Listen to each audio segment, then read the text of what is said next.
G'day, I'm Sharon. Welcome to my channel. Grace's quilt had now got to a point where I had all of the squares, not yet cut out, but I had got them stitched to backing fabric.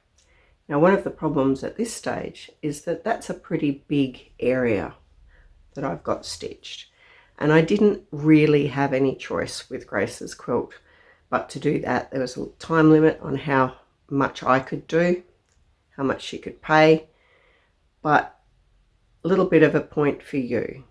If you've got a quilt that you've made with hand embroidery or candle wicking or something like that, and you've got a lot of squares and you're now looking at this as a method to put them together, if you've got a square like this, try to stitch down the middle of it, going through all the layers. I wouldn't necessarily recommend that you did it with a sewing machine, because the sewing machine's feed dogs are probably going to interfere with your hand sewing. But even if it's just a line of quilting, and it doesn't have to be fancy, but a line of quilting down the middle, it's going to cut that big square in half and make your quilt very much more stable. If you've got one like this, maybe just a line that you can do around each corner, and it reduces the size of the bits of the quilt that haven't got anything going all the way through. It really will help your quilt in the long run if you have made those pieces smaller. If you can go from them being this big down to this big, that is really a major improvement over the things that are going to allow longevity for your quilt.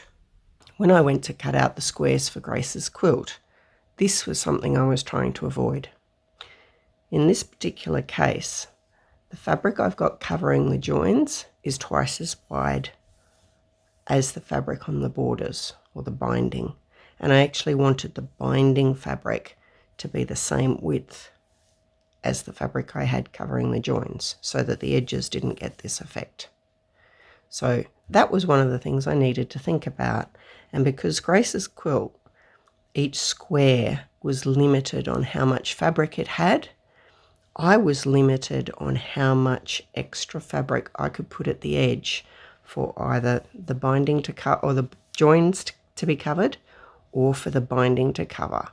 So I had to think about this carefully, and when we were putting the squares, actually deciding where they were going onto the quilt, this was a huge part of what we were able or not able to do with each particular square. In a quilt like Grace's, there are actually 5 different kinds of square in terms of cutting them out. So the black piece here is representing what's going to go around the binding, and I needed to make that wider so that it would match the joining covers. There are pieces that need 2 of that binding width. There are pieces that need 1 of it. There are pieces that need none of it. So the black here is representing where I needed to cut things wider in order to achieve that wide binding. The pink is indicating what direction the warp and weft on each square was doing. So this square here is the same as this one here. Anyone that I can put along the bottom, I can also put along the top, but I can't put it on the side. Oops.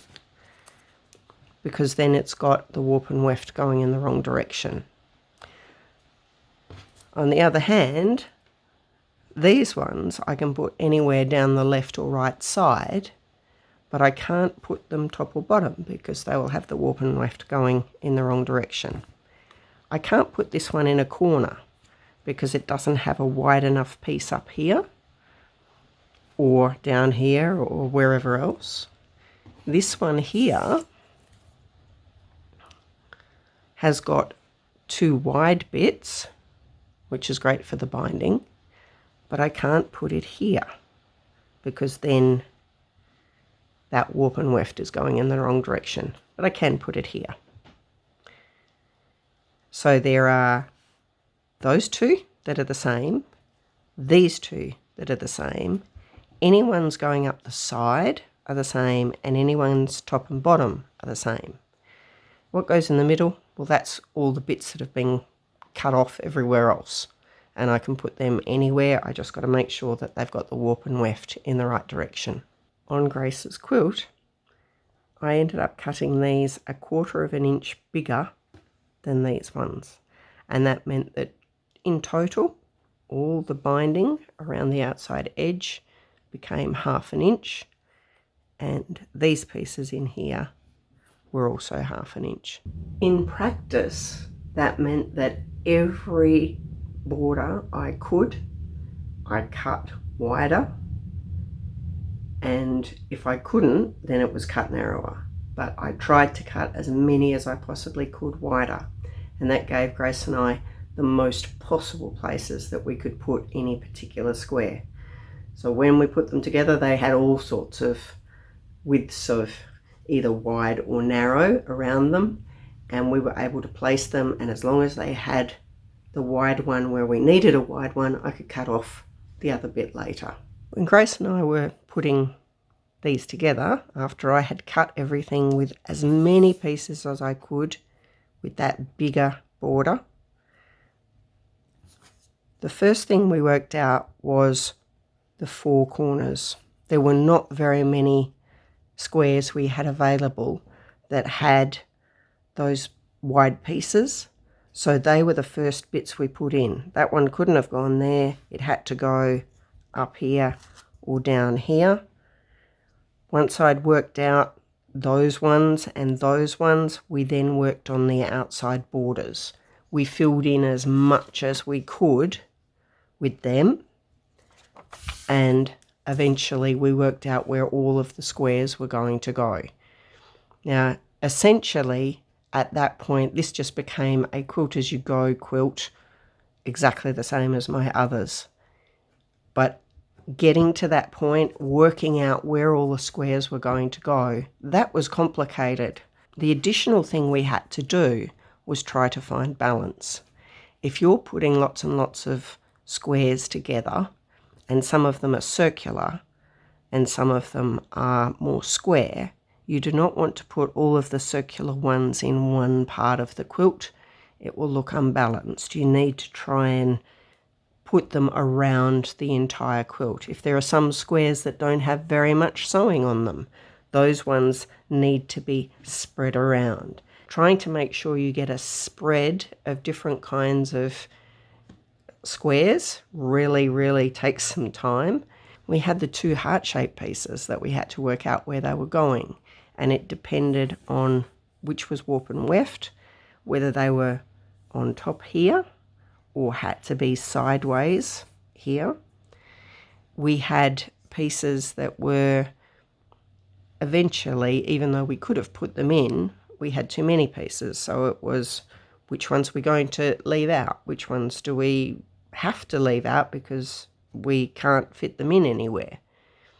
There was a lot of thinking involved in this part of the quilt. I've got a little bit of film here of what the quilt looked like when Grace and I had laid out all of the pieces.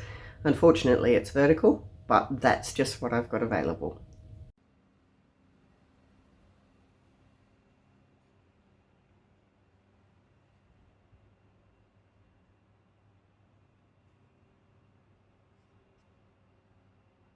The biggest part of the thinking about this quilt had now been done.